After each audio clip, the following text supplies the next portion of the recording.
Hello Mom and Dad Meet World viewers. So today we are going to be doing a somewhat long-term review of the Mac Studio. This was purchased in June of 2022, although it was ordered in May, but with a custom configuration it took a little bit longer.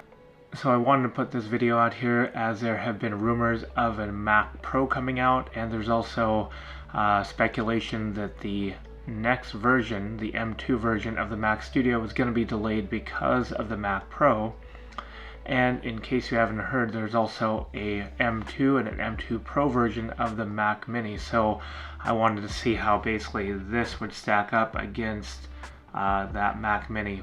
Let's get on with the Mac Studio review. So it took me a little while to purchase, strictly because of one reason, and that's broken into two different categories. It is because of price. The Mac Studio starts out at around $2,000, with the Mac Studio M1 Ultra version starting out at about $4,000. Yes, double the price. So that alone was the big hiccup, and I know that ultimately you could purchase two Mac Studios for the cost of a M1 Ultra Mac Studio version, and that was still quite a bit. So I debated on spending the extra money on that M1 Ultra version because the most strenuous thing I do is edit videos using Final Cut Pro. Other than that, it's a lot of photo editing, Microsoft Office work with Word, Excel, PowerPoint, Teams. Other than that, there wasn't too much strenuous stuff that justified spending the extra money on the M1 Ultra version. This is when I decided to get a good balance, but yet a computer that could still last me down the road. So we started out with the M1 Studio, the base model, and what we did is we upgraded the graphics from 24 to 32 cores, upped the RAM from 32 gigs of RAM all the way up to 64, and we increased the storage from 512 gigs to 1 terabyte. So with photo and video editing, 1 terabyte can still be limiting and small. That's why I've got about 3 portable storage devices hooked up to the Mac Studio. What I do is I work off of the main internal storage for video editing and for program storage, but I offload all of the other media and all of the other storage needs to the portable drives. So there's not going to be any benchmarks here, as there are a plethora of benchmarks. Just know that the machine definitely runs fast. It's very capable.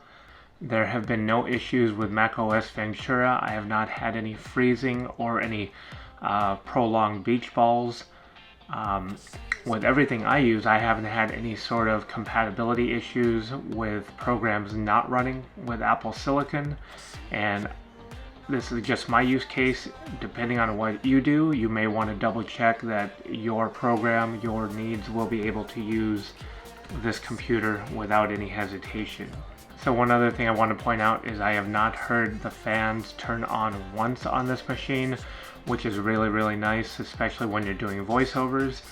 The other thing is I really like the port selection. You've got a great selection on the back, not to mention 2 more USB-C ports up front along with an SD card reader. I use that SD card reader a lot, and it has been very convenient. All in all, this has been a very good desktop, and it has also saved the battery life and the battery degradation on my MacBook Pro, which is really nice. That was also one of the main reasons why I wanted to get this, was to truly save the battery life on the MacBook Pro and to keep the MacBook Pro truly portable.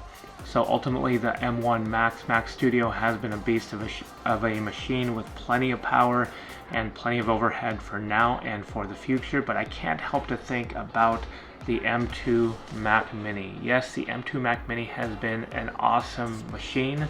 This thing can do everything that the Mac Studio can, albeit just a little bit slower. I've been using the M2 base level Mac Mini. It's got 8 gigs of RAM and 256 gigs of storage. That's a far cry from the 64 gigs of RAM that this machine has and the 1 terabyte of storage, but I can tell you this does everything this does, just a little bit slower. And with my particular configuration using 3 portable storage devices, I don't think this is going to be an issue. So if you want to save a little bit of money, how much money? About 4 times the cost. Yes, from this model to this configuration, it is about 4 times the cost.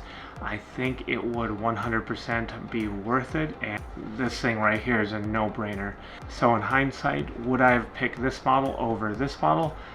I think absolutely. I think I would have had the patience to save quite a few $1,000s and to still pick up this model. And for those of you on the other side of the spectrum, the Mac Pro is out if this model just can't cut it and you need more power, or you just absolutely want the best Mac desktop possible. The Mac Pro is just around the corner.